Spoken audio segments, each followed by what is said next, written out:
یزدان افندی پوری دنیا کو چھوڑ سکتا ہے مگر زمیرہ افندی کو نہیں، بلکہ سانسوں کے بغیر جی پاتا ہے۔ تو آپ کیسے بھول گئے کہ یزدان افندی کی سانسیں زمیرہ افندی میں قید ہے؟ وہ داجان کی آنکھوں میں دیکھتا اٹل انداز میں بولا، آپ اس کے باپ کی اجازت کے بغیر اسے نہیں لے جا سکتے۔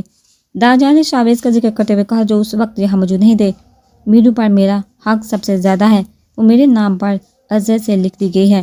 اب یزدان کو میرو سے موت ہی جدا کر سکتی ہے، سانسوں کی ڈور ٹوٹے گی پھر ہی میرو یزدان سے الگ ہو سکتی ہے، چاہے تو کوشش کر کے دیکھ لیں۔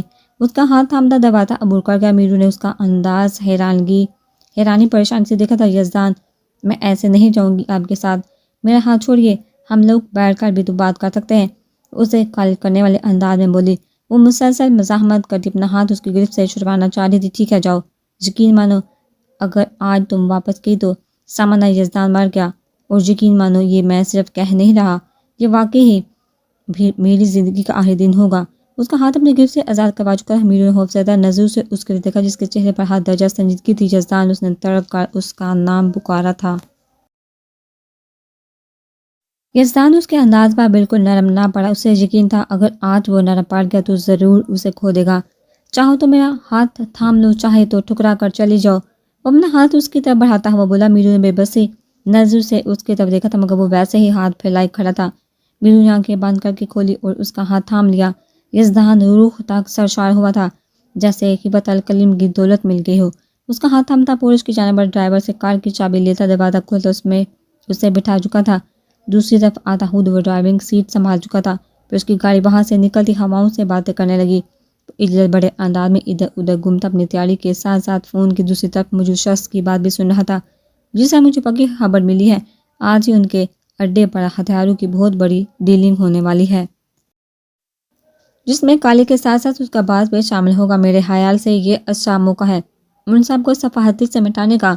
کال پر دوسری جانب موجود عاصم اسے ایک بات کی اطلاع فراہم کرتا ہوا بولا، میں بھی یہی چاہتا ہوں، اس انسان اور اس کے ساتھ موجود ہر انسان کا نام و نشان مٹا دوں۔ میں جلد از جلد یہ قصہ ختم کرنا چاہتا ہوں۔ اور ایک اٹل انداز میں بولتا ہوا فون کندھے اور کان کے درمیان اٹکاتا ہوا بولا، اوکے سر، پھر جلدی ہی ملتے ہیں، میں نے اپنی ٹیم تیار کر لی، بس ایک ایکشن کا انتظار ہے۔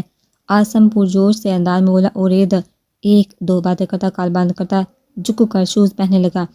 بازو کا زخم ابھی تازہ تھا مگر وہ قدرت کے فراہم کیے اس حسین موقع سے ضرور فائدہ اٹھانا چاہتا تھا۔ ازوا کمرے میں اس کے لیے ناشتہ لے کر آئی تھی۔ اسے تیار دیکھا وہ حیران ہوئی، ابھی 2 دن ہی تو ہوئے تھے اسے ہسپتال سے آئے، اب پھر وہ نئی تیاریاں کرنے لگا تھا۔ وہ پریشانی سے اس کے نزدیک آئے تھے اور آپ کہاں جا رہے ہیں؟ ابھی تو آپ کے پچھلے زخم نہیں بڑھے اور آپ پھر سے تیاری پکڑے بیٹھے ہیں، میں آپ کو روک ہرگز نہیں رہی، میں جانتی ہوں یہ آپ کی ڈیوٹی ہے مگر کچھ دن آرام کر لیتے۔ اس کے نزدیک آتے فکر مندی سے بولی، میں بالکل ٹھیک ہوں ازوا، آپ فکر مت کریں، بس میرے حق میں دعا ضرور کیجیے گا کہ خدا میرے حق میں بہتری فرمائے اور دشمنوں کا نام و نشان مٹا سکوں۔ اس کا گال پیار سے تھپتھپاتا ہوا بولا، میری دعائیں ہمیشہ آپ کے ساتھ ہے، مجھے پورا یقین ہے کہ اللہ آپ کو ضرور کامیابی عطا کرے گا اور برائی کا نام و نشان ضرور مٹائے گا۔ وہ دل سے تمام خدشات مٹا دی، دھیمی سی مسکان سے بولے، شکریہ میری جان۔ وہ جھکتا ہوا اس کی پیشانی پر بوسہ دیتا ہوا بولا، ناشتہ تو کریں گے؟ اب اس کے انداز پر مہربان سی مسکراہٹ سمیٹتی بولی، ہاں ضرور، میری پیاری سی بیوی نے بنایا ہے، کیا کھائے بغیر جا سکتا ہوں؟ اس کا ہاتھ تھامتا صوفے پر بیٹھا اس سے بھی ساتھ بیٹھا چکا تھا، پھر وہ خود بھی ساتھ ساتھ ناشتہ کرتا رہا اور اسے بھی کھلاتا تھا۔ ناشتہ کرتے وہ جانے کے لیے اٹھ کھڑا ہوا، رکی اسے جانے کے پر تولتے دیکھ وہ اسے روک اس کے سامنے آ گئی، پھر دوپٹہ سر پر درست کرتی منہ میں قرآن آیات کا ورد کرتی اس پر پھونک مار گئی اور عید اس کے انداز پر مسکرایا تھا، اللہ آپ کو حفظ و امان میں رکھے اور ہم زندگی کی کتنی ہی حسین بہاریں ایک ساتھ سمیٹے۔ اس کے سینے پر ہاتھ رکھتے اس کی آنکھوں میں براہ راست سے دیکھا بولی، آمین، انشاءاللہ ایسا ہی ہوگا۔ وہ ایک بار پھر اس کا ماتھا چومتا اسے احتیاط کا بولتا گھر سے باہر نکل گیا۔ ازوا کچھ دیر وہیں کھڑی اس کو جاتا ہوا دیکھتی رہی۔ کمرے میں وہ اکیلا نفوس گہری سوچ میں گم تھا جب اس کا موبائل باز اٹھا۔ اسے اس کال کا شدت سے انتظار تھا۔ جی سر، جس کار کا آپ نے بولا تھا ابھی 5 منٹ پہلے نکلی ہے، دوسری طرف سے اطلاع دی گئی جب اس کے چہرے پر بے رحم سی مسکراہٹ پھیل گئی۔ بہت اچھی خبر سنائی، بہت کالے انتظار، اب اس کھیل کا اختتام ہوگا اور جیت صرف اور صرف مجھے نصیب ہوگی، وہ پاگلوں کی طرح کہہ کے لگاتا ہوا بولا۔ جلد سے جلد مجھے اچھی خبر سنا، تم لوگوں کو تمہارا انعام مل جائے گا۔ اس پال کا بھی میں نے بہت انتظار کیا، بہت قربانی دی ہے، کیسے ہار مان لوں؟ وہ تحمل بڑے انداز میں بولا، جی صاحب انعام تیار کہ میں جلد ہی آپ کو اچھی خبر سناتا ہوں۔ دوسری طرف سے فون رکھ دیا گیا تھا۔ وہ فون کو دیکھتا ایک بار پھر اپنی سوچوں میں گم ہو چکا تھا۔ ضمیر چیخ چیخ کا اسے اس کی غلطی بتانا چاہ رہا تھا، مگر اس نے اپنے ضمیر کا گلا اتنے اطمینان سے گھونٹا تھا جیسے اسے کچھ فرق نہ پڑتا ہو۔ ضروری تو نہیں ہر دفعہ جیت برائی کی ہو۔ خدا نے اس کی رسی دراز کر کے دی جو جلد ہی ایک جھٹکے میں کھینچی جانے والی تھی۔ اس کو پچھتاوے کا موقع بھی نہیں ملنے والا تھا۔ وہ اوندے منہ اپنے ہی کھودے ہوئے گڑھے میں گرنے والا تھا۔ زارا آج اس واقعے کے 3 دن بعد یونیں آئی تھی۔ وہ بھول بھی چکی تھی کہ اس نے کوئی گانڈ کیا ہے۔ ہائے آہان اسے اکیلے پار کر اس کے نزدیک آتی اس کے گلے کا ہار بن چکی تھی۔ آہان نے غصہ ضبط کر کے اس بلا کو دیکھا تھا، مگر وہ اتنی آسانی سے اسے بخشنے والا نہیں تھا، بلکہ نشوا کی ایک ایک آنسو کا حساب لینے والا تھا۔ وہ کیسے اس وقت کو بھول سکتا جب نشوا کو بے سود حالت میں پایا تھا؟ اگر وہ وقت پر نہ پہنچتا تو جانے کیا ہوتا۔ کیسے آہان میں نے تمہیں بہت مس کیا۔ ڈیڈ کے ساتھ ایک بزنس میٹنگ اٹینڈ کرنے چلی گئی تھی، وہ چاہ رہی ہیں میں ان کا بزنس سنبھالوں۔ ان سب باتوں کو چھوڑو، یہ بتاؤ تم نے مجھے یاد کیا؟ میری حسرت ہی رہ جانی ہے، کبھی تم مجھے یاد کر کے مجھے کال نکالو۔ وہ مصنوعی افسردگی چہرہ طاری کرتے ہوئے بولی، تم یقین نہیں کرو گے، اس دفعہ میں نے بھی تمہیں بہت یاد کیا۔ یہ کہ دن گن کر گزارا ہے کہ جانے کب تم آؤ۔ وہ عجیب سے انداز میں اسے دیکھتا ہوا بولا، سچی تم نے مجھے یاد کیا؟ تم ایک فون بھی کر سکتے تھے۔ وہ اس کا خوشگوار انداز دیکھتی شکوہ کنہ لہجے میں بولی، کال بلا میں کیا مزہ جو آمنے سامنے بات کرنے میں ہے۔ سوچو ذرا آج جب میں اپنے دل میں موجود تمہارے لیے اپنے احساسات کو بیان کروں گا، تم فون پر وہ سب محسوس کر پاتی؟ وہ اس کے میک اپ سے لتے چہرے کو کوفت سے دیکھتا ہوا بولا، سچ آہان کیا تم سچ کہہ رہے ہو؟ کیا تم سچ میں اپنے دل میں موجود ساری فیلنگز مجھ سے شیئر کرنے والے ہو؟ وہ ایکسائٹیڈ ہوتی ایک بار پھر اس کے گلے میں باہیں ڈال گئی۔ آہان نے محسوس انداز میں اسے خود سے دور کیا تھا۔ اس کا ہنستا مسکراتا چہرہ اسے ایک آنکھ نہ بایا تھا۔ سبق تو اسے وہ سکھا کر رہے گا، آئندہ وہ اس کی زندگی پر حملہ کرنے کی کوشش بھی نہ کرے۔ آج اسے اچھے سے یہ باور کروانا تھا کہ نشوا کی اس کی زندگی میں کیا اہمیت ہے۔ میں نے تمہارے لیے بہت اچھا سرپرائز پلان کی ہے، چلو کہ میرے ساتھ۔ وہ مصنوعی مسکراہٹ لبوں پر سجاتا اس سے میرے ساتھ آنے کا اشارہ کرتا ہوا بولا۔ وہاں سے مسکراتی اس کے پیچھے پیچھے چلنے لگی۔ وہ یونی کے ایک سنسان گوشے میں آ چکے تھے جہاں اس وقت محض وہ دونوں ہی موجود تھے۔ زارا نے چاروں اور نظر دوڑائی مگر اسے کچھ بھی خاص نظر نہ آیا۔ وہ نے سوالیہ نظر اٹھا کر آہان کی طرف دیکھا۔ آہان اسے صبر رکھنے کو کہتے اسے ایک کلاس روم کے باہر لے آیا تھا، کیونکہ تمہارے لیے سرپرائز ہے، اس لیے تمہیں اپنی آنکھیں بند رکھ کے اندر داخل ہونا ہوگا۔ وہ اپنی شرط بتاتے اس کے اقرار کا منتظر تھا۔ زارا نے خوشی خوشی اس بات میں ساتھ آیا۔ وہ آنکھیں بند کر کے اس پر یقین کر چکی تھی۔ آہان نے اس کے لیے کلاس روم کا دروازہ کھولا تھا۔ زارا بند آنکھوں سے اندر داخل ہوئی۔ آہان اس کے اندر داخل ہونے پر دروازہ بند کر چکا تھا۔ دروازہ بند ہونے کی آواز پر زارا کے لبوں پر تبسم بکھرا، مگر کافی ٹائم اپنے ارد گرد کوئی حرکت نہ محسوس کر کے وہ آہان کو پکار گئی، آہان کیا میں آنکھیں کھولوں؟ وہ اب دوسری طرف سے خاموشی محسوس کر کے جھنجھلاہٹ سے بولی، مگر جواب نہ دار کوئی بھی حرکت نہ محسوس کر کے اس نے جلد سے اپنی آنکھیں کھولی۔ مگر یہ کہ آنکھیں کھلنے پر جو پہلا منظر اپنے گرد محسوس کیا تھا وہ گہرا اندھیرا تھا۔ انہیں گھبراہٹ کے مارے ارد گرد دیکھا مگر کوئی ہاتھا ہوا پائیدار نصیب نہ ہوا۔ اتنا اندھیرا محسوس کر کے اس کا دل بند ہونے کے قریب تھا۔ آہان کدھر ہو؟ مجھے جواب دو، مجھے کچھ دکھائی نہیں دے رہا۔ اگر یہ کوئی مذاق ہے تو نہایت برا مذاق ہے۔ دروازہ کھولو۔ وہ خوف کے باعث آواز کی لرزش پر قابو نہ پا سکی۔ ہاں بیبی، مزہ آ رہا ہے، انجوائے کرو۔ یہ کلاس روم کم اسٹور روم زیادہ ہے، چوہے بھی ہو سکتے ہیں۔ اب اتنی دیر اکیلے بیٹھ کر کیا کرو گی؟ ان سے ہی دوستی کرو، اچھا وقت گزر جائے گا۔ وہ طنزیہ لہجے میں باہر سے بولا۔ وہ اندھیرے میں اندازے سے ہی دروازہ ڈھونڈتی اس کے ساتھ چپکا کھڑی ہوگی۔ آہان یہ کوئی مذاق ہے، دروازہ کھولو۔ وہ دبے دبے انداز میں چلاتے ہوئے بولی، وہی تو تمہیں سمجھ آئے گی کہ یہ بچوں کا کھیل نہیں۔ تمہاری ہمت کیسی ہے نشوا کو قید کرنے کی؟ وہ دروازے پر ہاتھ مارتا شدت سے داڑا تھا۔ آہان پلیز دروازہ کھولا، میرا سانس بند ہو جائے گا۔ وہ ہچکی کے ساتھ روتی ہوئی التجائی انداز میں بولی، ابھی تو تمہیں باندھ ہوئے محض 2 منٹ گزرے، تمہاری یہ حالت ہے۔ وہ اچھے سے اسے اس کی غلطی کا احساس دلانا چاہتا تھا۔ مجھے بچا لو، مجھے اندھیرے سے ڈر لگتا ہے، میں مر جاؤں گی۔ وہ روتے ہوئے مسلسل التجا کر رہی تھی. صحیح کہتے انسان کو دوسروں کی تکلیف کا اندازہ تب بھی ہوتا ہے جب وہی چیز خود پاک محسوس کرے. اگر تمہاری وجہ سے نشوا کو کچھ ہوتا تو تمہاری سانسیں بند کر دیتا. وہ شدت سے پر لہجے میں بولا. چاروں طرف بکھری تپتی دھوپ دوپہر کا پتہ دے رہی تھی. ایسے میں وہ ایک گلاس کے باہر کھڑا اندر سے آنے والی آوازوں کو اطمینان سے سن رہا تھا. یہ تقریباً چھٹی کا وقت تھا. ساتھ کھڑے وجود نے اسے دروازہ کھولنے کی التجا کی مگر وہ اگنور کر گیا. بس کرو ہان، کھول دو دروازہ، بہت ہے اس کے لیے اتنا سبق، اب کھول دو دروازہ. نشوا اس کے غصے بڑے انداز کو دیکھا. بولے کیوں تمہیں غصے سے بڑی ہمدردی ہو رہی ہے؟ بلکہ یہی وہ لڑکی ہے جو تمہیں تنہا لائبریری میں قید کر کے چلی گئی تھی. وہ ہانسا تنزیہ انداز اپناتا ہوا بولا. تمہیں کیا مسئلہ جب اس نے برا میرے ساتھ کیا ہے اور جب میں ہی اسے معاف کر رہی ہوں تو کوئی جواز نہیں بنتا. اور میں یہاں پڑھنے آتی ہوں، دشمنیاں پالنے نہیں. وہ اس کی طرف دیکھتی اٹل انداز میں بولی. کیا مطلب یہ تمہارا معاملہ ہے؟ تم صرف میری ہو تو یہ معاملہ بھی میرا ہے. میں کسی کو بھی اتنی اجازت نہیں دوں گا کہ وہ تمہیں نقصان پہنچائے. تم جانتی ہو تمہیں اس حال میں دیکھا میری سانسیں رک گئی تھی.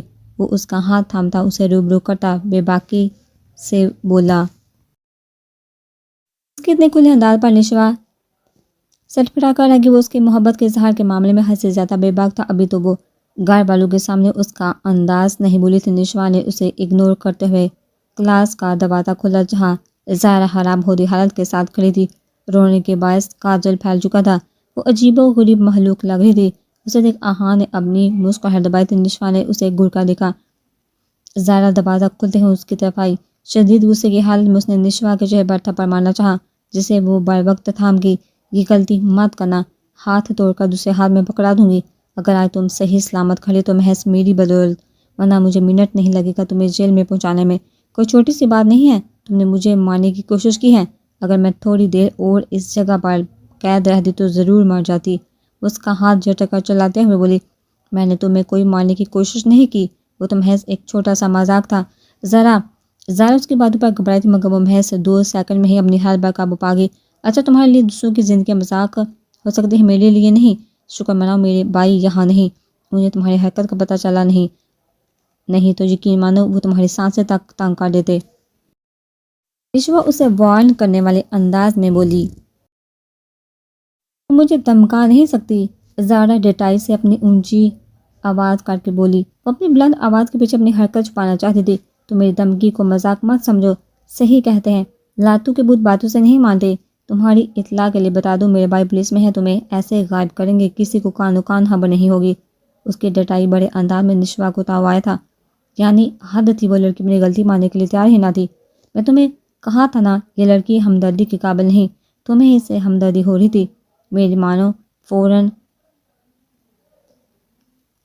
آفس میں اس کی شکایت کرے تاکہ جلد سے جلد اس کے خلاف سخت ایکشن لیا جا سکے تاکہ آئندہ یہ کسی کو نقصان پہنچانے سے گریز کرے.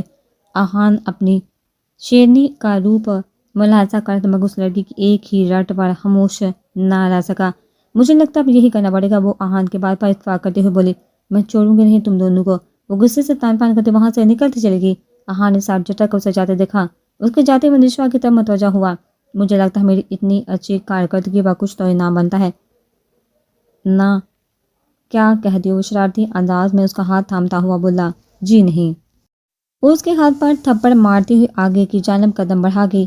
کیا کہتی ہو؟ کل شادی کر لیں. وہ اس کے پیچھے آتا ہوا بولا. کیوں؟ وہ تو بہت لیٹ ہو جائے گا. آج ہی کر لیتے ہیں. اس کی بال پر دانت پیستے ہوئے بولی. سچی مجھے تو کوئی اعتراض نہیں. وہ اس کے انداز پر مسکراہٹ دبا گیا. جب سپیڈ سے تم میرے گھر والوں کو راضی کر رہے ہو مجھے لگتا ہے اگلی صدی تک بات بن جائے گی. نشوا نے اس کی توجہ اپنے گھر والوں کی طرف مبذول کروائی. آہان نے گھر والوں کے نام پر برا سا منہ بنایا تھا. انہیں حویلی سے نکلے 20 منٹ سے زیادہ کا وقت گزر چکا تھا. وقفے سے میرو کی سسکیاں گاڑی میں گونجی تھی جسے سنتے وہ بے چین ہوا تھا. رفتہ رفتہ اس پر چھایا غصہ بھی جڑتا گیا. غصہ ٹھنڈا ہوا تو دماغ نے کام کرنا شروع کیا. اپنی حرکت پر خود کو جی بھر کے کوسا. میرو میری جان رونا بند کرو. وہ احتیاط سے گاڑی چلاتا نرمی سے بچکارتا ہوا بولا. میرو نے اس کی طرف نظر اٹھا کر بنا دیکھا اس کا رونا ویسے ہی جاری ساری تھا. یا رونا بند کرو اور خود ہی اپنے آنسو صاف کر لو ورنہ میں صاف کرنے پر آیا پھر اپنے رونے پر پچھتاؤ گی. تم جانتے ہو پھر میرا انداز. اس کے بہتے آنسو کو دیکھتا جنجلاتا ہوا بولا. اسے جب کچھ سمجھ نہ آیا تو دھمکی لگا گیا. آپ ہمیشہ اپنی منمانی کرتی ہیں، میری کبھی نہیں سنتے۔ دوسری طرف سے بھرپور شکوہ کیا گیا تھا، اسے اب واقعی احساس ہوا ان سب اختلافات میں اگر وہ کسی کا نقصان کرتا تو وہ ساتھ بیٹھا وجود تھا۔ یزدان نے گہرا سانس بھر کر گاڑی ایک سائڈ پر روکی تھی اور پوری طرح اس کی طرف متوجہ ہوا تھا۔ وہ سیٹ بیلٹ کھولتا اس کی طرف مڑا تھا۔ جانم ادھر میری طرف تو دیکھو۔ اس کی ہجیاں بھرتا وجود دیکھ کر رہا تھا جو اس کی نرمی پر بھی رونے سے باز نہ آئی۔ یزدان نے اس کے گرد بازو حمل کر کے اس کا سر سینے پر ٹکا دیا تھا۔ وہ مسلسل اس کی پیٹھ سے ہلاتے اسے چپ کروانے کی کوشش کر رہا تھا۔ آپ کی نظروں میں میری کوئی اہمیت نہیں، ہمیشہ دونوں سے ماتے ہیں، آپ مجھ سے بالکل بھی محبت نہیں کرتے۔ بلکہ بس وہ اس کے سینے سے سر اٹھائے بول رہی تھی جب یزدان اس کے ہونٹوں پر انگلی رکھتے اسے خاموش کروایا تھا۔ میری زندگی میں تمہاری جو جگہ ہے وہ کسی اور کی ہو ہی نہیں سکتی، دل کے سب سے اونچی مسند پر براجمان ہو۔ ابھی بھی شکوے شکایتیں وہ اس کے گالوں پر بہتے آنسو صاف کرتے اس کا ماتھا چوم گیا۔ اب جھوٹ کہہ رہے ہیں، ایسا بالکل بھی نہیں، آپ جانتے ہیں میں سب سے کتنی محبت کرتی ہوں، پھر بھی آپ مجھے سب سے دور لے آئے، اس کے لیے میں آپ کو کبھی معاف نہیں کروں گی۔ وہ شکوہ کرتی اس کی شرٹ سے اپنا چہرہ رگڑتی بولی۔ یزدان نے اس کا گال تھپتھپاتے بنا اسے جواب دیے دوبارہ گاڑی سٹارٹ کی تھی۔ اس کے ساتھ کچھ وقت گزار کر اسے واپس حویلی لے کر جانے کا سوچ چکا تھا۔ اسے یقین تھا جب رات کو وہ اسے واپس گھر لے کر جائے گا تو اس کے چہرے پر ڈھیروں رنگ بکھر جائیں گے، وہی خوشیوں کا رنگ وہ دیکھنا چاہتا تھا۔ وہ گاڑی چلاتا مسلسل اس کے بارے میں سوچا تھا، جبکہ دوسری طرف وہ اس سے منہ پھیر گاڑی سے باہر دیکھ رہی تھی۔ اس کا رونا تھم چکا تھا مگر وقفے سے اس کی ہچیاں ضرور گونجتی تھی۔ یزدان نے سامنے سے آتے ٹرک کو راستہ دیتے گاڑی قدرے سائڈ پر کی تھی، مگر اس کی یہ کوشش بالکل ناکام ہوئی تھی جب وہ ٹرک ڈرائیور جان بوجھ کر ان کی کار کو ہٹ کر چکا تھا۔ یزدان نے گاڑی سنبھالنے کی کوشش کی تھی مگر وہ کر نہیں پایا جب وہ ٹرک ڈرائیور گاڑی کو شدت سے اچھالتے آگے کی طرف بڑھ گیا تھا۔ یزدان کا سر پوری شدت سے اسٹیئرنگ وہیل سے ٹکرایا، سر سے بہتا خون اس کا چہرہ بھگو رہا تھا۔ اس نے بامشکل مندی مندی آنکھیں کھول کر سامنے بیٹھے وجود کو دیکھنا چاہا۔ میرو کا وجود گاڑی کے کھلے دروازے کے باہر خون سے لت پت پڑا تھا۔ یزدان نے تڑپ کر اس کی طرف دیکھا تھا۔ وہ بمشکل گاڑی کو دروازہ کھولتے گمتے سر کے ساتھ اس کی طرف بڑھا، اس کے اعصاب جواب دے رہے تھے۔ اس کے وجود کے نزدیک بیٹھا اس کا سر اپنی گود میں رکھ گیا۔ میرو آنکھیں کھولو، میری طرف دیکھو، وہ اٹکتے ہوئے لہجے میں مسلسل اس کا گال تھپتھپاتا ہوا بولا۔ وقت نے اسے مزید مہلت نہ دی، اس کی آنکھیں خود بہت بند ہوتی چلی گئی۔ وہ ہوش و حواس سے بیگانہ ہوتا وہی دیر ہو گیا۔ وہ حویلی کے لاؤنج میں بیٹھی چائے کا باؤل ہاتھ میں لیے خوب انصاف کرتی شام صبح سے ہی نکلا ہوا تھا جب سے ان کے بیچ کی دوریاں مٹی تھی۔ اس کا چہرہ ہر وقت گلاب کی مانند کھلتا رہتا تھا۔ حویلی میں موجود وہ 18 سال ملازمہ شنو اس پر خوب ہی فدا تھی۔ وہ اپنی ماں کے ہمراہ اکثر جہادی تھی۔ فاری اپنی سرخ سفید رنگت کے سنگ اس کو خوب ہی باتی تھی۔ بی بی جی آپ تو بہت خوبصورت ہو، دیکھنا آپ کا بچہ بھی آپ جیسا سوہنا ہوگا، وہ معصومیت سے پورے لہجے میں بولی۔ اس کے لہجے میں ہلکی سے پنجابی کی امیزیں شامل تھی۔ شکریہ شاہبانو، اس کی تعریف پر گلابی گالو سمیت بولی۔ اسے ہمیشہ اس کے پورے نام سے پکارتی تھی۔ اسے شنو کہنا ہرگز پسند نہیں تھا۔ بی بی جی ایک بات ہے، بچہ آپ پر ہی جانا چاہیے، سردار پر نہیں، آپ کتنی پیاری ہیں۔ وہ چمکتی آنکھوں سے اسے دیکھتے ہوئے بولی۔ تو کیا تمہارے کہنے کا مطلب ہے کہ حجام پیارے نہیں؟ وہ مصنوعی غصہ چہرے پر سجاتی ہوئی بولی۔ نہیں بی بی جی، میرا وہ مطلب نہیں تھا، سردار بھی پیارے ہیں مگر بی بی جی اگر ان بار چلا گیا تو ان کے جیسا ہی ہوگا، اکڑو اور کھڑوس۔ وہ ذرا سا جھجکتے رازداری کے انداز میں بولی۔ اس کے انداز پر فاریہ کھلکھلاتی چلی گئی۔ ویسے بی بی جی میرے خواہش ہے کہ آپ کی ایک ننھی سے گلابی پڑی ہو، کتنا مزے آئے گا، ہے نا؟ فاریہ نے ہنستے ہوئے سپا میں سراہا کیا بکواس کر رہی ہے، منہ سے اچھا اچھا نکال، سردار کی پہلی اولاد بیٹی ہو تو انہیں دعا دے رہی ہے، تو نہیں جانتی کہ سردار کا ہر انداز اپنے باپ پر جیسا ہے۔ بڑے سرکار بیٹیوں کو کچھ خاص پسند نہیں کرتے، شہبانو کی ماں اسے ٹوکتی ہوئی بولی۔ فاریہ کا چہرہ سنجیدہ ہو چکا تھا۔ کیسی باتیں کر رہی ہو، اور بچی کو بھی وہی سکھا رہی ہو؟ فاریہ اس کی طرف دیکھتی برہمی سے بولی۔ بی بی جی میں تو سچ کہہ رہی ہوں، اگر آپ کو میری بات بری لگی ہو تو معذرت۔ وہ شنو کو اشارہ کرتی کچن کی جانب بڑھ گئی۔ فاریہ گہری سوچوں میں گم ہو چکی تھی، چہرے پر تفکر کی پرچھائیاں تھیں۔ ماں ناشتہ لے یار، لیٹ ہو جائیں گے۔ وہ میز کے گرد رکھی چیئر گھسیٹ کر بیٹھ چکا تھا۔ بس 2 منٹ، اندر سے ماں کی جنجلائی سی آواز آئی۔ پھر ٹھیک 3 منٹ بعد وہ ناشتہ لا کر اس کے سامنے رکھ چکی تھی۔ اسے مکمل طور پر اگنور کیے کمرے کی جانب بڑھ گئی۔ سارم نے اس کا انداز پریشانی سے ملاحظہ کیا۔ ماں جلدی جلدی کپڑے نکالتی واش روم میں گھس چکی تھی۔ اسے سارم پر غصہ آ رہا تھا۔ اسے بھی تو دیر ہو رہی تھی مگر سارم کو صرف اپنی پڑی تھی۔ تقریباً 5 منٹ بعد وہ واش روم سے باہر آتی۔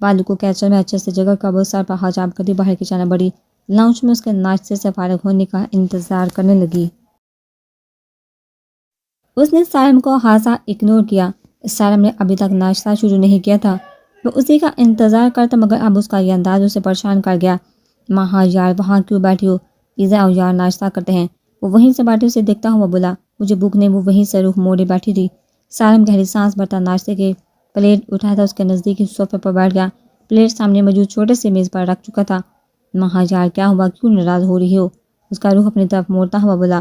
ماں نے نظریں اس کے اوپر نہیں اٹھائی تھی. ایک بے آنسو بہایا تو اچھا نہیں ہوگا. ماں لاشاری اسے رونے کی تیاری پکڑتے دیکھا بولا. ماں سے ہی کہتی ہے. ماما سے ہی کہتی کہ مرد بہت جلد بدل جاتا ہے مگر مجھے امید نہیں تھی کہ آپ اتنی جلدی بدل جائیں گے. اس کی آنکھوں میں دیکھتی ہوئی بولی. سارم نے حیرانگی سے اس کی طرف دیکھا. ایک منٹ ذرا یہ بتانا پسند کریں گی کہ میں کب بدلا؟ وہ جتنا سوچتا اتنا حیران ہو رہا تھا. آج ہی. وہ 2 لفظ جواب دیتی چپ ہوگی. سارم نے گھور کر اسے دیکھا. یہ دیکھیں آپ ابھی بھی مجھے ڈرا رہے ہیں. اس کے گھورنے پر آنکھوں کی طرف اشارہ کرتے ہوئے بولی. سارم نے گڑبڑا کر اس کی طرف دیکھا. یعنی کیا وہ اس کی غلط بات پر اسے گھور بھی نہیں سکتا تھا. اچھا ادھر آؤ. بتاؤ مجھے کیا ہوا ہے؟ اسے سینے سے لگاتا ہوا بولا. اب صبح سے مجھے تانگ کر ہے. کیا یونی صرف آپ نے جانا ہے؟ مجھے بھی تو دیر ہو رہی ہے مگر آپ کو صرف اپنی پڑی ہے. کبھی ماں کپڑے سکھا دو, کبھی ناشتہ بنا دو. میں جانتی ہوں یہ سب میری ذمہ داری ہے مگر مجھے تھوڑا ٹائم تو دے دے. وہ شکوہ کرنے والے انداز میں بولی. ارے یار اتنی سی بات ہے. سوری میری نور من, مجھے دھیان رکھنا چاہیے تھا. اس کا ماتھا چومتا ہوا بولا. اب ناشتہ کا لمل کا لیا. یہ گری بندہ گزارش کر رہا ہے آئندہ ایسی غلطی نہیں ہوگی.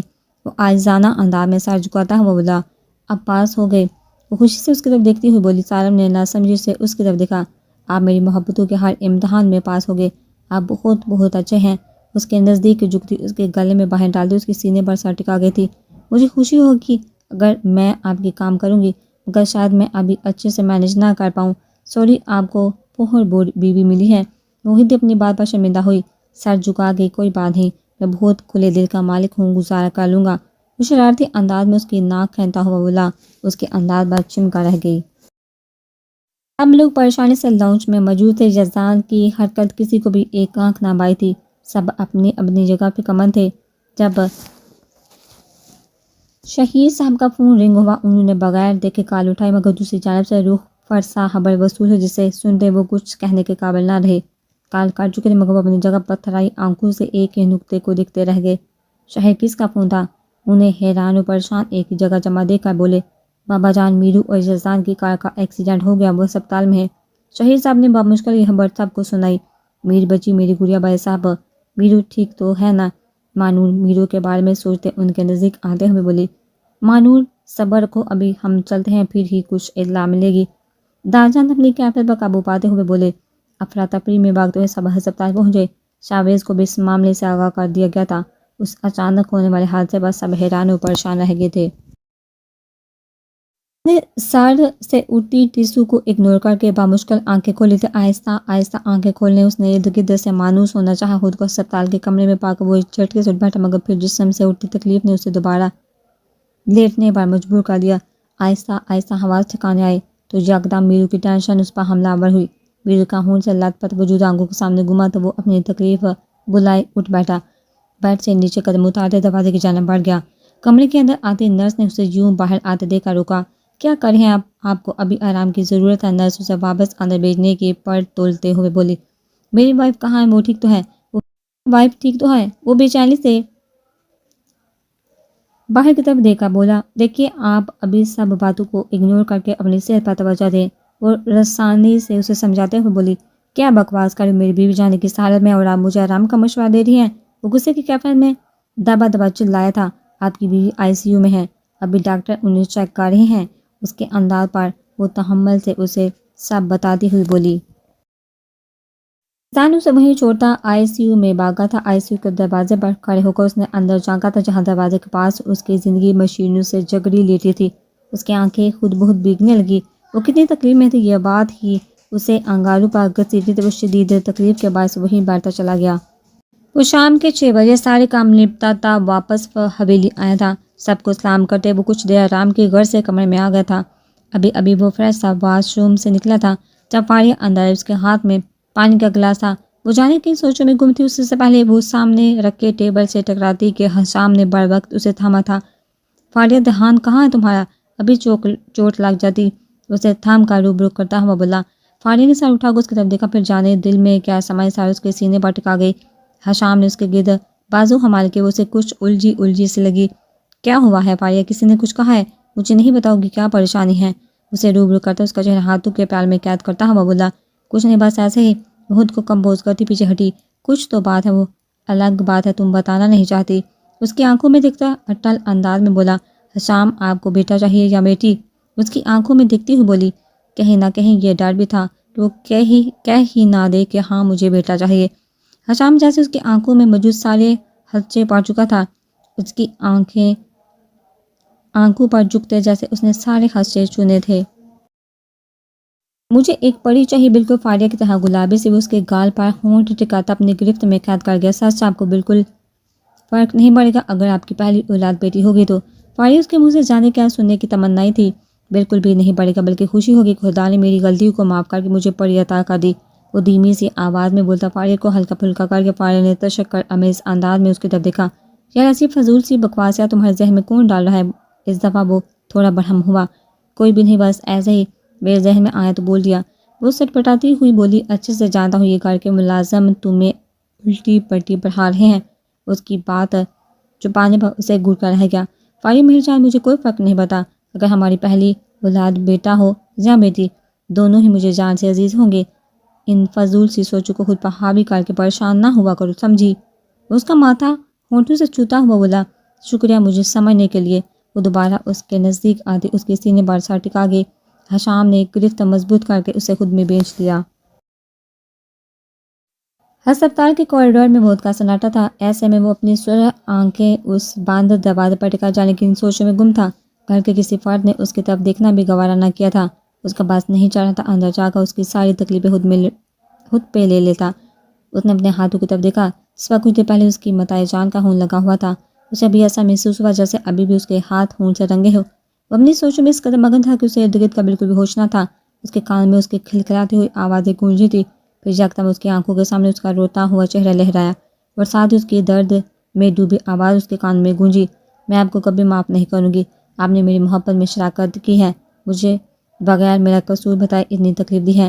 آپ ایک دفعہ مجھے میری غلطی تو بتاتے۔ اب خود میرے قریب آئے، خود اپنی یادیں ڈالی اور اب اس مقام پر آ کر مجھے تنہا کر دیا، جہاں میری واپسی کا کوئی دروازہ ہی نہیں، اور یہ دروازے آپ نے ہی تو میرے لیے بند کیے ہیں۔ مجھے یقین دلا کر کے ہر مقام پر میرا ساتھ دیں گے، پر آپ اپنے ایک بھی وعدے پر پورا نہیں اترے۔ لیکن ایک دن آپ سے اتنی دور چلی جاؤں گی کہ آپ چاہ کر بھی مجھے واپس نہیں لا سکیں گے۔ اس کے آنسو سے بڑی آنکھیں اس کے سامنے لہرا رہی تھی۔ اس کا باس نہیں چڑھ رہا تھا کہ وقت کے پیچھے جا کر سب کچھ ٹھیک کر دے۔ اپنی کس غلطی پر پچھتاتا۔ وہ اس قدر خود میں مگن تھا کہ شہید صاحب کو غصے سے اس کی طرف بڑھنا بھی محسوس نہ کر سکا۔ شہید صاحب اس کے نزدیک آتے اسے پیچھے کی طرف دھکیلتے ہوئے بولے، اب یہاں کیوں ہمارا تماشا لگانے کھڑے ہو؟ یہی تو تم چاہتے تھے، مجھے تکلیف دینا، جو تم بہت اچھے سے دے چکے ہو۔ صرف مجھے نہیں بلکہ پورے گھر والوں کو اب تم جا سکتے ہو، کوئی بھی تمہیں نہیں روکے گا۔ بہت اچھا کام کیا تم نے، مجھے یہ سوچتے ہوئے بھی شرما رہی ہے کہ تم میرے بیٹے ہو۔ ایک دفعہ اس باپ کی طرف بھی دیکھ لو جن کی زندگی کا کل سرمایہ اندر لیٹا وہ معصوم وجود ہے، جسے سب کے بارے میں رتی برابر بھی نہیں پتا۔ تو بتاؤ کیسا بدلہ اس معصوم سے؟ غلطی میری تھی، قصوروار میں تھا۔ تمہاری نظروں میں پھر کیوں ہر بار تم اسے سزا دیتے گے؟ ضروری نہیں جو تم نے دیکھا، وہ جو تمہیں بتایا گیا وہی صحیح ہو، کبھی کبھی حقیقت کچھ اور بھی ہو سکتی ہے۔ تم نے مجھے اس قدر مایوس کیا ہے کہ میں تمہاری شکل بھی دیکھنا نہیں چاہتا۔ جزدان نے ایک بے بس نظر اٹھا کر سامنے اپنے چاچو کی طرف دیکھا، جن کے کندھے آج کچھ اور جھکے ہوئے لگ رہے تھے، پھر ایک نظر نے جان پر ڈالی جن کی تو جان بسی تھی اس معصوم میں۔ وہ کچھ بھی کہے بغیر وہاں سے نکلتا چلا گیا۔ اور یہ تو اس کی ٹیم بہت ہی احتیاط کے ساتھ ان کے اڈے پر داخل ہو چکے تھے، اور یہ سب سے آگے چلتا سب کو ہدایت دے رہا تھا۔ اندر داخل ہوتے اس سے اندازہ ہوا جگہ کافی کشادہ ہے۔ آسم ہمیں دو گروہ میں تقسیم ہونا پڑے گا، تم دائیں طرف جاؤ اور میں بائیں طرف جاؤں گا، اور باقی ٹیم ہمیں فالو کرے گی، انڈرسٹینڈ؟ وہ سب کی طرف دیکھتا آسم کو سمجھاتا ہوا بولا۔ ان کی ٹیم میں کل 7 لوگ تھے، سب کو اچھے سے گائیڈ کر کے وہ ایک قدم پیچھے ہوا۔ یس سر، سب نے یک زبان ہو کر کہا۔ گڈ آسم، تم سمجھ گئے ہو نا آگے کیا کرنا ہے؟ کوئی بھی مسئلہ ہو مجھے فوراً اطلاع دینا۔ وہ آسم کو ہر طرح سے گائیڈ کرتا اپنی ٹیم کو پیچھے آنے کا اشارہ کر چکا تھا۔ آسم بھی اپنی ٹیم کو لیتے دائیں جانب مڑ چکا تھا۔ وہ ساری ہر طرف پھیل چکے تھے۔ پھر وہ راستے میں آئے بندے کو بڑے ماہرانہ انداز میں ڈیر کرتے جا رہے تھے۔ اورید ہر کمرے کا دروازہ کھول بڑے احتیاط کے ساتھ چیک کر رہا تھا۔ ایک کمرے کے نزدیک آ کر وہ ٹھٹکا اندر سے کسی کے چلانے کی آوازیں آ رہی تھی۔ اس سے پہلے کہ وہ اندر جا پاتا کوئی اس کے سر کے پیچھے بندوق رکھتا اسے روک چکا تھا۔ اورید نے آنکھیں بند کر کے کھولی تھی۔ خود کو بڑے چالاک سمجھ رہے ہو؟ میرے اتنے بندے موت کے گھاٹ اتار دیے، اب تجھ سے سو سمیت بدلا لوں گا، چل آگے چل۔ اسے دھکا دیتا آگے چلنے کا اشارہ دے چکا تھا۔ وہ چلتے ہوئے ایک حال میں آگے تھے جہاں پہلے کچھ لوگ موجود تھے۔ کالی بھی انہی میں سے ایک تھا۔ اورید نے شدت سے آنکھیں میچی تھی۔ اورید کے کچھ ساتھی بھی وہیں کھڑے تھے، یعنی وہ بھی پکڑے جا چکے تھے۔ بھائی شیر خود چل کر میرے جال میں پھنسا ہے، کچھ ہاتھ مدارت تو ہونی چاہیے۔ کیوں، کیا کہتے ہو ساتھیو؟ وہ مسئلہ پانچ سے سب کی تائید چاہ رہا تھا۔ اس کا چہرہ ماسک سے کور تھا۔ وہ کم ہی لوگوں کو اپنی شکل دکھاتا تھا۔ چلو بھائی، اس کے لیے کوئی خاص تحفہ لایا جائے جو آج یہاں آیا ہے۔ وہ سائڈ سنبھال چہرے پر لاتا اسے بندے کو اشارہ کر چکا تھا۔ بزدل انسان پیٹھ پیچھے کیوں وار کر رہا ہے؟ ہمت ہے تو سامنے سے مقابلہ کر۔ اورید غصے سے دانت پینتا جٹ پٹاتا ہوا بولا۔ باس نے اس کی بات کو سرے سے اگنور کیا۔ انہیں دو بندوق کو اشارہ کیا جو اورید کو تھامتے اس کے سر پر بندوق تان چکے تھے۔ سرپرائز، باس نے کہہ کر لگاتے اس کی توجہ سامنے کی طرف مبذول کروائی۔ اورید نے نگاہیں اٹھا کر اس سمت دیکھا جہاں وہ اشارہ کر رہا تھا۔ سامنے موجود ہنسی کو دیکھ کر اس کی آنکھیں کھل چکی تھی۔ اس کے لب بے آواز پھڑپڑائے تھے۔ وہ یہاں کیا کر رہی تھی؟ ابھی چند گھنٹوں قبل ہی وہ اسے صحیح سلامت چھوڑ کر آیا تھا۔ اس کی حفاظت کی حد وہ اسے بتائے بغیر 2 باڈی گارڈ کا بھی انتظام کر گیا تھا۔ اسے یہاں دیکھا اورید کا دل دھڑک دھڑک پاگل ہو رہا تھا۔ چھوڑو مجھے، وہ اپنے بازو پر پڑے اس انسان کے ہاتھ کو جھٹک کر چلائی۔ واہ، میں تو تمہیں کوئی بیچاری سی لڑکی سمجھ رہا تھا، مگر تم میں بڑا جگرا ہے۔ اطلاع مل چکی ہے مجھے، میرے ایک بندے کا سر تم پھاڑ چکے۔ مجھے پسند ہے تمہاری یہ ادا۔ وہ قدم با قدم چلتا اس کے نزدیک آتا، اس کے گال پر 2 انگلیاں مس کرتا ہوا بولا۔ اذوا نے طرف کر جھکا سر اٹھایا تھا جہاں اورید گہری سنجیدگی کے تحت اس کی طرف دیکھ رہا تھا۔ سامنے چلنے والا یہ منظر اس کی آنکھوں میں چنگاریاں بڑھ رہا تھا۔ کمینے انسان، تیری ہمت کیسے میری بیوی کو ہاتھ لگانے کی؟ تجھے زندہ زمین میں گاڑ دوں گا۔ اپنے ہاتھ اس سے دور رکھ۔ وہ ہاتھوں کو چھڑوانے کی کوشش کرتا شدت سے داڑا تھا۔ لیلا کو ہاتھ لگایا تو مجنوں طرف اٹھا۔ اب تو تجھے دیر کرنے میں اور بھی مزہ آئے گا۔ ویسے تیری بیوی اچھی خاصی حسین ہے، کسی کا بھی ایمان ڈگمگا سکتی ہے۔ میرا دل آ گیا ہے تیری بیوی پر۔ وہ کمینگی سے کہہ کر لگا تھا اورید کو انگاروں پر گھسیٹ رہا تھا۔ اورید کا باس نہیں چاہ رہا تھا اس انسان کو گولو سے بھون ڈالے۔ بکواس بند کر اور اس سے دور رہ۔ اپنی موت کو تم خود ہی اپنے ہاتھوں سے دردناک کر رہے ہو۔ اورید کی داڑھ پورے در و دیوار کو لرزا گئی۔ نہ، تو غلط کر رہا ہے، مرے گا تو میرے ہاتھوں، مگر اپنی بیوی کی بربادی دیکھ کر۔ تو نے میرا جتنا نقصان کیا اس کا بھگتنا تیری بیوی کو بھگتے گا۔ وہ یکدم ہی بے انتہا سنجیدگی سے داڑا تھا۔ اذوا آنسو بھری آنکھوں سے اسے دیکھے تو اسے اپنی بیوقوفی پر جی بھر کے توار رہا تھا۔ چند گھنٹے قبل اورید کو گئے 2 گھنٹے سے زائد کا وقت گزر چکا تھا۔ وہ مسلسل اللہ سے اس کی حفاظت کی دعا کر رہی تھی۔ دفعتاً اس کا موبائل فون رنگ ہوا۔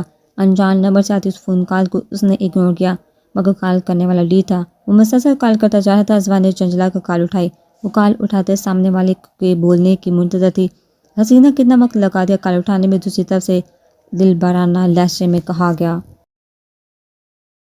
Wrong number. اذوا نے قوت سے اس شخص کا فون کاٹنا چاہا جب دوسری طرف سے روک دیا گیا۔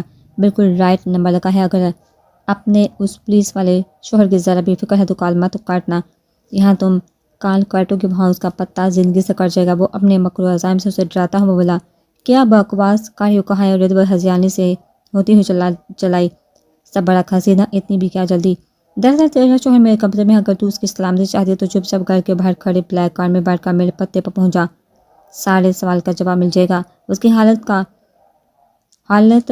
کا ہاتھ اٹھاتے ہیں بولا۔ میں کیوں تم پر یقین کروں؟ مجھے تم پر رتے برابر بھی بھروسہ نہیں۔ وہ اٹل انداز میں بولتی، سامنے والے کو 2 پل کے لیے لاجواب کر گئی۔ تمہیں یقین نہیں کرنا تو نہ کر، مگر اتنا تو تم جانتی ہوگی کہ آج وہ مجھ پر حملہ کرنے میری جگہ پر پہنچا ہے۔ ٹھیک ہے، تم یقین نہ کرو، مگر جلد ہی تمہارے شوہر کی لاش تم تک پہنچ جائے گی۔ اس کے اٹل انداز پر غصے سے دانت کچکچا کر رہ گیا۔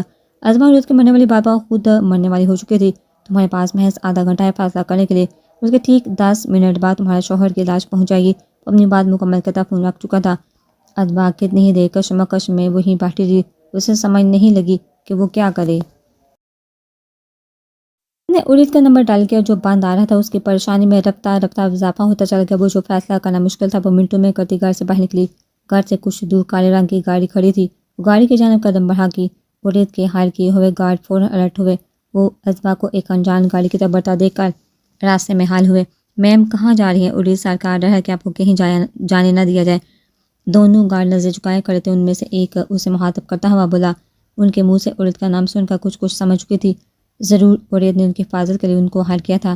ارید کی جان خطرے میں ہے، مجھے جانے دو. وہ التجائی انداز میں انہیں دیکھا بولے. میم آپ کو کیسے خبر کہ سر کی جان خطرے میں ہے؟ ان کا ماتھا ٹٹکا تھا. مجھے ابھی فون کال آئی تھی، اگر میں نہیں کی تو وہ ارید کو مار دیں گے. وہاں سے بڑی نگاہوں سے بولی. میم آپ کیوں نہیں سمجھ ہی کہ ٹریپ ہے آپ کے لیے؟ ارید سر سے میری کچھ دیر پہلے بات ہوئی ہے. وہ بالکل صحیح سلامت ہے بالفرض. اگر ان کی جان کو خطرہ بھی ہے تو وہ کبھی گوارا نہیں کریں گے کہ ان کی بیوی ایسے لوگوں کے بیچ جائے. ہوٹل انداز میں بولتا اسے کچھ اپنا قائل کر رہا تھا. اور اس سچ میں ٹھیک ہے، وہ معصومیت سے پر لہجے میں بولی. میم آپ اندر جائیے، ہم یہاں سب سنبھالیں گے. وہ ہمدردانہ لہجے میں اسے واپس اندر جانے کا کہتا ہوا بولا. ازبا سے پہلے خاموشی سے اندر کی طرف قدم بڑھاتی. گاڑی سے ایک آدمی نکلتا. ایک گارڈ کا نشانہ لیتا اس کی پیٹھ پر گولی چلا چکا تھا. میم آپ اندر جائیے، وہ درد سے چور آواز میں بولا. ازبا حواس بڑھاتا سی ایک قدم بھی نہ بڑھا سکی. دوسرا گارڈ فوراً الرٹ ہوتا گرنے والے گارڈ کو تھام چکا تھا. گاڑی میں موجود ایک آدمی ازبا کو بو چکا تھا.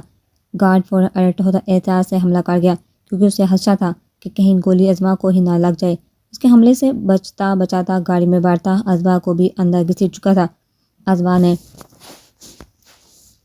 ازبا نے ہاتھ پاؤں چلاتے اس کی گرفت سے آزاد ہونے کی کوشش کی مگر بے سود. وہ جٹ پٹاتے رہے مگر وہ بنا گاڑی روکے اسے وہاں لے کے جا چکے تھے. گارڈ نے پہلے پریشانی سے اپنے ساتھی گارڈ کو دیکھا. وہ ارید کے نمبر پر میسج چھوڑ اسے لیے ہسپتال کی طرف روانہ ہوا. اس کی جان بچانا زیادہ ضروری تھا. آسم ارید کے ساتھ اپنے کچھ ساتھیوں کو ان کی قید میں چھڑوا جھگڑا دیکھ سکتا تھا. اس نے اپنے سارے ساتھی کو اس کی پوزیشن بتاتے بہت ہی احتیاط کے ساتھ اس معاملے سے نمٹنے کا سوچا تھا. بعض اور اس کے چند خاص آدمی ہی یہاں موجود تھے. وہ سمجھ رہا تھا جیسے ساری گیم ہی میرے ہاتھوں میں ہے مگر وہ بہت جلد شکست کھانے والا تھا. کالی تو فکر مت، تجھے بھی بھرپور موقع ملے گا. آج اس لڑکی پر تو نے 2 سال خرچ کیے ہیں. وہ حباست سے مسکراتا نظر ازبا کے خوبصورت چہرے پر ٹکاتا ہوا بولا. انہیں ازبا کا بازو اپنے گرفت میں قید کیا تھا. پھر اسے لیتے وہ ایک کمرے کی جانب بڑھنے لگا. اس سے پہلے کو اپنے کسی مکروہ عزم میں کامیاب ہوتا. آسم اپنے پلان پر عمل درآمد کرتا ان پر حاوی ہو چکا تھا. اب گیم الٹ چکی تھی. باس نے شدید ٹینشن سے اس نئی سچویشن کو دیکھا. دونوں طرف سے چلتی گولیوں کی بوچھار پر ازبا خوف زدہ ہو چکی تھی. اورین نے قدم اس کی جانب بڑھاتے اسے اپنی پناہوں میں قید کیا. وہ اسے قدرے ایک کونے میں پہنچا چکا تھا. اس میز کے پیچھے چھپ جاؤ، میں یہی ہوں، سب سنبھالوں گا. وہ سباٹ انداز کے ساتھ بولتا. اس کا گال تپ باس کی جانب بڑھ گیا. باس سب کو مصروف دیکھ کر وہاں سے بھاگ رہا تھا. اس سے پہلے ارید نے اسے جالی. ارید نے پوری شدت سے اس کے ناک پر منہ کا مارا تھا جسے خون رسنے لگا. دوسری طرف سے بھی بھرپور جوابی کارروائی کی کہ ارید فوراً سے سنبھلتا اس پر پے در پہ وار کرتا چلا گیا. اس کا حملہ اتنا ماہرانہ تھا باس کو سنبھلنے کا موقع ہی نہ ملا. تیری ہمت کیسی ہوئی میری بیوی کو ہاتھ لگانے کی؟ اس کے ہاتھ کو باری بوٹ تلے مسلتا ہوا بولا. میری سانسیں بستی ہیں اس میں. تو نے اپنی غلیظ نظریں اس پر ڈالی. وہ نیچے جھکتا اس کے منہ پر ایک اور موقع جڑ چکا تھا. اسے ٹھوکروں کی زد پر رکھتا اسے آدموا کر چکا تھا. وہ صرف میری بیوی نہیں، میری جنونیت ہے. اس پر اٹھنے والا ہر ہاتھ میں کاٹ کر پھینک دوں گا. وہ اس کی طرف اٹھنے والی ہر گندی نظر میں نوچ لوں گا. وہ دیوانہ وار پیر در پہ وار کرتا چلا گیا. ازبا سانس روک کے اس کی جنونی انداز دیکھ رہی تھی. شاید میں تجھے زندہ گرفتار کرتا مگر تو نے میری بیوی کو ان سب میں شامل کر کے میری اندر سوئے اس حیوان کو جگا دیا. میں تجھے جیسے مجرموں کے لیے خود بہت جاگ اٹھتا ہوں. ارید کی مار سے وہ بے ہوش ہو چکا تھا. ارید پر جانے کون سا جنون سوار تھا کہ وہ جو اترنے کا نام نہیں لے رہا تھا. ازبا خوفزدہ نظروں سے کبھی ارید اور زمین پر گر اس وجود کو دیکھ رہی تھی. وہ کمرے میں ٹہلتا کب سے کسی کی کال کا انتظار کرتا. آہر تھا کہار کو اس نے خود کال ملائی تھی جو کافی تردد کے بعد اٹھا لی گئی تھی. نکمو ابھی تک کوئی اطلاع نہیں دی. کام ہوا یا نہیں؟ پہنچا دیا نا اس بڈھے کے اوپر. وہ غصے بڑے انداز میں بولا. سر کام تو ہو گیا مگر دوسری جانب سے جملہ ادھورا چھوڑنے پر وہ جنجلا گیا. مگر گیا صاف صاف بات کو وہ سخت آواز میں چلایا. گاڑی کا نمبر وہی تھا جو آپ نے بتایا تھا مگر اس میں کوئی بزرگ نہیں بلکہ ایک لڑکا اور لڑکی تھے. وہ بات مکمل کرتے اس کے ریاکشن کا انتظار کرتا. کیا بکواس کرے کون تھا گاڑی میں؟ تم لوگ آنکھیں بند کیے بیٹھے تھے. وہ داڑتے ہوئے بولا. تاہم نے تو دھیان نہیں دیا. لڑکی ہاتھی زخمی تھی، شاید مر چکی ہے. وہ اسے جھٹکا دیتا اس کے غصے میں اضافے کا سبب بن رہا تھا. تم لوگ انتہا کے نکمے ہوئے کام ڈھنگ سے نہیں کر سکتے. جانے کس کو مار دیا تم لوگوں نے. وہ اب تقریباً چنچلا سا گیا تھا تو کسی اچھی خبر کا منتظر تھا. یہاں وہ لوگ اسے دھچکے پر دھچکا دیے جا رہے تھے. ہم نے کام تو بالکل ٹھیک کیا تھا، مگر جانے وہ لوگ گاڑی میں کہاں سے ٹپک پڑے. وہ مین منانے والے انداز میں بولا. تم لوگ ملو، مجھے ایک کی خبر لیتا ہوں. وہ غصے سے کہتا. کھٹاک سے فون بند کر چکا تھا. بہت اچھی قسمت ہے تمہاری عالم افندی، بار بار بچ نکلتے ہو. وہ عالم افندی کو ذہن میں لاتے دان کا چچا گیا. وہ عالم افندی ہی تھا جس نے اس کی غلط روش پر یوسف کو قیدوں سے گھر سے نکلوایا تھا. جب ان کے سمجھانے پر بھی حماد اپنی غلط حرکتوں سے باز نہ آیا تھا تو اس کا بینک اکاؤنٹ بلاک کر دیا گیا تھا، غرض کہ انہیں کوئی بھی مالی امداد فراہم نہ کی جاتی تھی. یوسف افندی شیری کو لے کر جہاں سے گئے تھے وہ اپنی پراپرٹی کا کچھ حصہ اسے دے گئے تھے، مگر حماد صاحب کے سر پر عالم افندی کو برباد کرنے کا بوجھ سوار ہو گیا تھا جو آج تک اتر نہ سکا تھا. بعض کا ہون چلات پر وجود ایک طرف بڑا تھا. شہر سے ماسک کب کا ہٹ چکا تھا. وہ 40-45 کے درمیان کی حاملیت کا شخص تھا. اس کا گناہوں میں لتھڑا وجود ایک سر پر بڑا تھا. کسی نے اسے دیکھنا بھی گوارا نہ کیا تھا. اپنے مشن میں کامیابی پر ارید و عزم دونوں ہی بے تحاشا خوش تھے. ارید کے جذبات سے ساتھ ہوا تھا. اس نے کیا سوچ کر اس پاس کے بہکاوے میں آ کر گھر سے باہر قدم رکھا تھا. سارا معاملہ سیٹ ہونے پر وہ ازبا کی طرف بڑھا تھا جو خوفزدہ نظروں سے اس کی طرف دیکھ رہی تھی. اس کا یہ جنونی روپ اس نے پہلی بار دیکھا تھا. ارید سپاٹ چہرے کے ساتھ اس کے نزدیک آیا، اس کے ہاتھ تھامتا اس عمارت سے باہر نکلتا چلا گیا. ازبا اس کا سنجیدہ چہرہ دیکھتے کا گھبرا رہی تھی. اس کی کوئی بھی بات نہیں. ارید اسے باہر لاتا گاڑی میں بٹھا چکا تھا. گھر پھر گھوم کر خود دوسری طرف آ کر ڈرائیونگ سیٹ پر جگہ سنبھال چکا تھا. ازبا نے ایک پل بھی اس پر سے نظریں نہ ہٹائی تھی. اس کے بازو سے رسا خون اس کی شرٹ کا داغ دار کر رہا تھا. اس کا غصے سے بھرپور انداز دیکھ کر اس میں بولنے کی ہمت نہ تھی. ارید آپ کی چوٹ سے خون بہہ رہا. وہ ڈرتے ڈرتے منمنائی، مگر دوسری جانب سے جواب ندالت. ارید پلیز، اگر غلطی میری ہے تو آپ مجھ سے ہاپاہوں خود کو کیوں نقصان دے رہے ہیں. وہ روتے ہوئے بولی تھی. ازبا کیا تم 2 منٹ چپ رہ سکتے ہو؟ مجھے خاموشی سے ڈرامے کرنے دو. وہ ذرا ساتھ لہجے میں بولا. ازبا کی زبان پر تالا لگ چکا تھا. وہ خاموشی سے اسے دیکھ کر رہ گئی. وہ ہسپتال سے نکلتا نزدیکی مسجد میں آیا تھا. رب سے اس کا تعلق ہمیشہ مضبوط رہا تھا. انہوں نے کبھی خود کو کسی بھی حالت میں بھٹکنے نہ دیا تھا. سر کے زخم سے ٹیسیں اٹھی تھی. ایک بازو بھی پٹی میں جگڑا تھا جہاں ہلکا سا زخم آیا تھا. وہ اپنی زخم کی پرواہ کیے بنا وضو کرتا چلتا ہوا مسجد کے صحن میں بیٹھ گیا. عصر کی نماز کا وقت ہونے والا تھا. رفتہ رفتہ نمازیں جمع ہونے لگے تھے. پھر دیکھتے ہی دیکھتے پورا حال نمازیوں سے بڑھ چکا تھا. امام صاحب کی امامت میں اس نے نہایت خضوع سے نماز ادا کی تھی. نماز ادا کرنے کے بعد دعا کے بعد لوگ آہستہ آہستہ اٹھ کر جانے لگے تھے، مگر وہ وہیں جم کر بیٹھا رہا. بھی موجود نمازیوں کا رش چھٹا تو مولوی صاحب کی نظر اس پر پڑ گئی تھی جو زخمی حالت میں سر جھکائے بیٹھا تھا. اس کے نزدیک آ کر اس کے سر پر ہاتھ رکھے. کیا ہوئے بچے، ایسے کیوں بیٹھے ہو؟ وہ پرشفقت مسکراہٹ ہونٹوں پر لاتے ہوئے بولے. بہت قیمتی چیز داؤ پر لگی ہے، رب سے بس وہی مانگنے بیٹھا ہوں. مجھے امید ہے میرا رب مجھے مایوس نہیں کرے گا. وہ سر اٹھاتا ان کی طرف دیکھا بولا. ان کی مسکراہٹ مزید گہری ہوئی تھی. بہت خوب، جب اللہ پر یقین ہے تو وہ تمہیں بے مراد نہیں لوٹائے گا. ان کے چہرے پر ابھی بھی وہی ہی شفیق سی مسکراہٹ تھی. اپنی بے وقوفیوں میں بہت کچھ الٹ پلٹ کر چکا ہوں. کسی نے مجھے نہیں سمجھا اور جس نے مجھے سمجھا میں نے اسے خود اپنے ہاتھوں سے دور کر دیا. مگر اب جب سب کچھ ٹھیک ہونے لگا تھا پھر سے سب کچھ غلط ہو گیا. اس کی آنکھوں میں گہرا کرب تھا. اللہ پر یقین بھی ہے پھر بھی مایوس ہو رہے ہو؟ اس کی بات سنتے جواب میں بولے. مایوس نہیں ہو رہا، بس اسے تکلیف میں نہیں دیکھتا تھا. دل چاہتا ہے اس کی ساری تکلیفیں خود پر لے لوں. وہ اپنی تکلیف بلائے اگر کسی کو سوچ رہا تھا تو وہ صرف اور صرف زمیرہ افندی تھی. میرے بچے آزمائش کی گڑی ہے، اگر تم اس آزمائش کی بٹی سے نکل گئے تو سونے کی طرح نکھر جاؤ گے. اسے سمجھانے والے انداز میں بولے. یزدان نے بڑی غور سے ان کی بات کی گہرائی کو سمجھنے کی کوشش کی تھی. ظالم سمجھتے ہوئے سوال میں سر لایا تھا. ایک اور بات کا پتہ، آزمائش کا یہ پل پار کرتے کنارے پر تمہیں تمہاری من پسند چیز انعام کے طور پر مل جائے. اس کے سر پر دستے شفقت رکھتے اٹھ کھڑے ہوئے تھے. ان کی باتوں نے جیسے اس کے بے جان جسم میں نئی روح پھونک دی تھی.